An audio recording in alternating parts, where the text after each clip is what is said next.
But assuming where most companies are is they've got systems that have been around for say 10 to 20 years. And in most cases, they're not ideal, but they're not broken per se in many cases. But there's a lot of benefit that they're not getting, or a lot of technological value that they're not taking advantage of because they've got these older systems.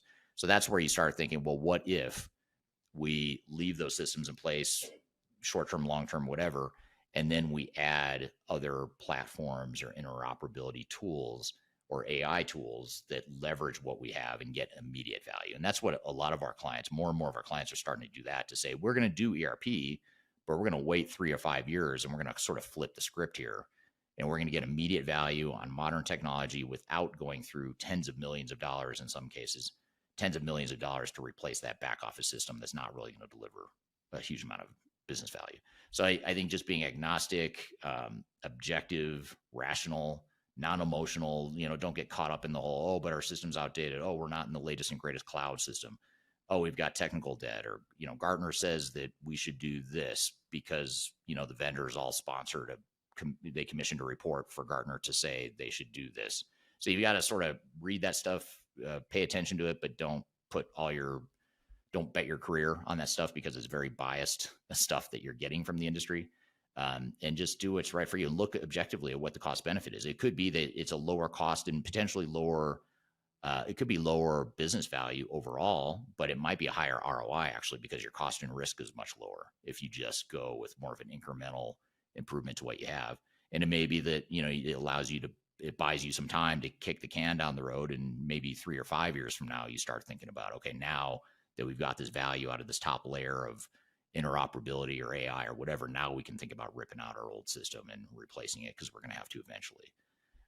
So that's the way I'd look at it. Yeah. And this also kind of makes me question, have you seen these platform on top strategies succeed in the real world, and what makes or breaks that strategy?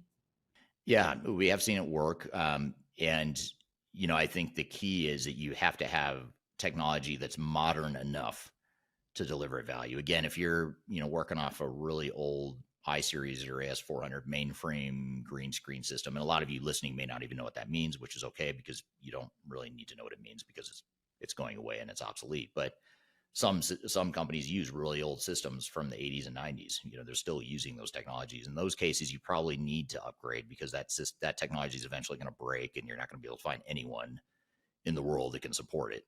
I hate to say it, I don't want to sound too crass or insensitive, but a lot of these people are dying. Like, people are dying off. That the last of the people that know some of these technologies are literally dying. So it's like, well, you're not training a new generation of kids to learn these old technologies.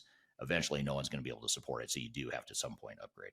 So I think that's the way to consider it. And so if you, assuming you're not in that boat though, and you've got let's call it a semi-modern / semi-outdated system that's 10 or 20 years old, chances are pretty high you've got, as long as your data is solid, and that's a big if, because a lot of companies don't have good data, even with more modern systems. But as long as you've got good data, or you at least get it cleaned up, and as long as you've got a clear strategy to how you're going to do it, doing this interoperability AI layer on top can be very powerful. And that's why companies like Palantir and Snowflake, Databricks, for example, if you follow those 3 companies, they're doing so well right now because they're taking advantage of the fact that so many companies don't want to, or they can't. Maybe they don't have the budget or the time or the resources to rip out their ERP systems and replace it. So Palantir, Snowflake, Databricks, and others are giving these customers lifelines to say, hey, here's another option. Here's a way you can get value and improve your technology stack without necessarily having to spend millions of dollars.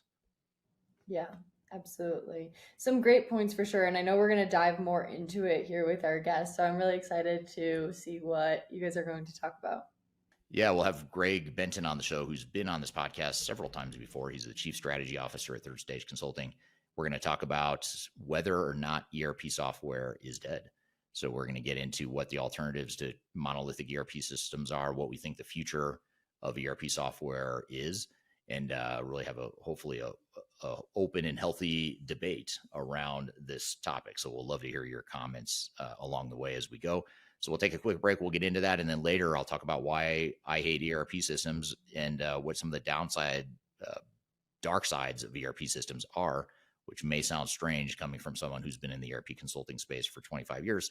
But there are certain things I really don't like about ERP software. And my goal is not to convince you not to implement ERP, but my goal is to make sure you understand what the dark side are and what the trade-offs and the risks are that you're giving up, because those are very real and you just need to know what they are.